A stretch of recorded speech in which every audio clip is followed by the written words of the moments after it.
Welcome to today's PowerPoint with Curt Landry. Shalom, Rabbi Curt Landry here. One of the questions that you have, and we've been answering your questions, these are your questions to be answered, is prosperity. There's no prosperity, no financial breakthrough. There's a lot of reasons for that, but I'm just going to go over just a few of the basic ones, and hopefully this will help you get unstuck. I look at being stuck financially very similar to what we have here in Oklahoma when you get stuck in a ditch.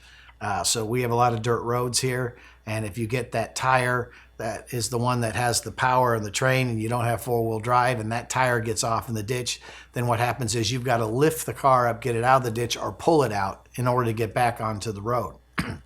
And I see that finances are the same way. So the first place I'm going to go is, are you tithing? Are you giving 10% of your income to a storehouse that is feeding you?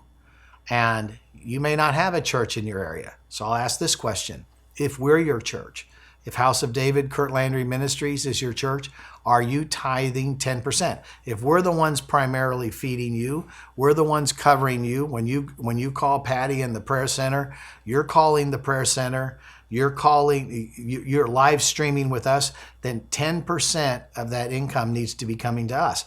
If not, whoever is spiritually feeding you, if you're going to a church, then right off the top, that 10% needs to go. If you're not a tither, and I'm just starting off with tithing, there's others, but if you're not tithing, then you cannot expect financial prosperity. You'll always stay in that ditch. And I know some of you saying, well, I'm tithing, my spouse is not saved, and they won't let me tithe. Then you ask the Lord to cover it in mercy. You tithe, and then let your prosperity on your part of the money that's coming into the house draw him into wanting to tithe. That's what happened with Christy and I.